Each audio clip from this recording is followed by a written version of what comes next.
اگر آپ کسی ہوٹل میں صرف ایک رات گزارنے جائیں اور صبح اٹھ کر معلوم ہو کہ آپ کے ساتھ والے کمرے میں ٹھہرنے والا شخص بغیر کوئی نشان چھوڑے غائب ہو گیا، تو آپ کیا کریں گے؟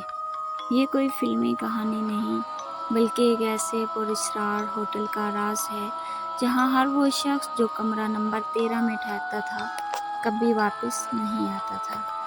آدھی رات کو اس کمرے سے کسی عورت کے رونے، ہنسنے اور مدد مانگنے کی آوازیں آتی تھی، لیکن جب ہوٹل کا عملہ دروازہ کھولتا تو کمرہ بالکل خالی ہوتا۔ آخر کمرہ نمبر 13 میں ایسا کیا تھا اور مہمان آخر کہاں غائب ہوتے تھے؟ جاننے کے لیے آج کی یہ کہانی آپ کے رونگٹے کھڑے کر دیں گے۔ 1987 میں شہر سے دور ایک مشہور ہوٹل تھا، ہوٹل ایلسا۔ لوگ کہتے تھے کہ یہ شہر کا سب سے شاندار ہوٹل ہے۔ امیر لوگ، سیاح اور کاروباری افراد وہاں قیام کرتے تھے، مگر ایک عجیب بات تھی، جو شخص کمرہ نمبر 13 میں ٹھہرتا وہ اگلی ہی صبح کبھی نظر نہیں آتا تھا۔ شروع میں لوگوں نے اسے افواہ سمجھا، مگر پھر ایک ہی مہینے میں 3 مہمان غائب ہو گئے۔ نہ ان کا سامان ملا، نہ لاش، نہ کوئی سراغ۔ ہوٹل کا مالک نے کہا وہ شاید رات کو چلے گئے ہوں گے، مگر عملے کے چہروں پر خوف صاف نظر آتا تھا۔ اس دوران ایک نوجوان صحافی حمزہ اس راز کا پتہ لگانے کے لیے ہوٹل پہنچا۔ استقبالیہ پر موجود بوڑھے مینیجر نے اس عجیب نظر سے دیکھا اور کہا، اگر ہو سکے تو کمرہ نمبر 13 مت لینا۔ حمزہ مسکرایا، مجھے وہی کمرہ چاہیے۔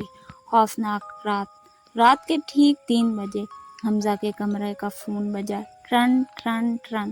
اس نے فون اٹھایا، دوسری طرف مکمل خاموشی تھی۔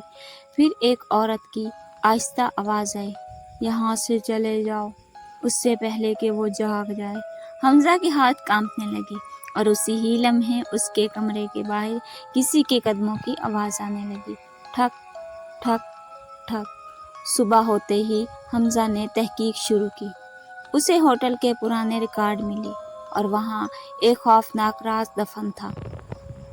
40 سال پہلے اسی کمرے میں ایک نئی نویلی دلہن کو قتل کر دیا گیا تھا۔ اس کا قاتل کبھی پکڑا نہیں گیا۔ لوگوں کا کہنا تھا کہ اس کی روح آج بھی انصاف مانگ رہی ہے۔ اس رات حمزہ نے کمرے میں کیمرہ لگا دیا۔ رات 3 بجے باتھ روم سے رونے کی آواز آئی، آئینہ دھند سے بھر گیا اور اس پر خون جیسے الفاظ ابھر آئے، مجھے یہاں سے نکالو۔ اچانک الماری خود بخود کھل گئی۔ حمزہ نے اندر دیکھا تو اسے ایک پرانی دلہن کی تصویر ملی۔ تصویر کے پیچھے لکھا تھا، وہ اب بھی زندہ ہے۔ حمزہ خوف سے پیچھے ہٹا، مگر جب اس نے دوبارہ آئینے کی طرف دیکھا تو اس کے پیچھے سفید لباس میں ایک عورت کھڑی تھی۔ اس کی آنکھیں خون آلودہ تھیں اور وہ آہستہ سے بولی، اب تم یہاں سے نہیں جا سکتے۔ کا خوف سچ۔ حمزہ کو معلوم ہوا کہ ہوٹل کا پہلا مالک ہی اصل قاتل تھا۔ اس نے دلہن کو قتل کر کے لاش تہہ خانے میں دفن کر دی تھی اور سچ چھپانے کے لیے ہر گواہ کو ختم کر دیا۔ حمزہ پولیس کو لے کر تہہ خانے میں پہنچا۔ وہاں جو منظر تھا اسے دیکھ کر سب کے ہوش اڑ گئے۔ دیواروں کے پیچھے انسانی ہڈیاں دفن تھیں۔ وہ تمام لوگ جو سالوں سے لاپتہ تھے اسی ہوٹل کا شکار بن چکے تھے۔ اچانک ہی پورا ہوٹل ہلنے لگا، لائٹس بند ہو گئی اور سفید لباس والی دلہن ظاہر ہوئی۔ اس نے حمزہ کی طرف دیکھا اور کہا، مجھے انصاف مل گیا ہے۔ یہ کہتے ہی وہ دھند میں غائب ہو گئی۔ خوفناک اختتام۔ ہوٹل بند کر دیا گیا، پولیس نے اسے ہمیشہ کے لیے سیل کر دیا۔ کئی سال بعد ایک مسافر بارش بھری رات میں وہاں سے گزرا۔ اس نے ویران ہوٹل کا دروازہ کھولا۔ استقبالیہ خالی تھا، مگر رجسٹر بک خود بخود کھل گئی اور اس پر ایک جملہ نمودار ہوا، کمرہ نمبر 13 میں خوش آمدید۔ اچانک پورے ہوٹل میں ایک خوفناک قہقہ گونج اٹھا اور اس مسافر کو دوبارہ کبھی کسی نے نہیں دیکھا۔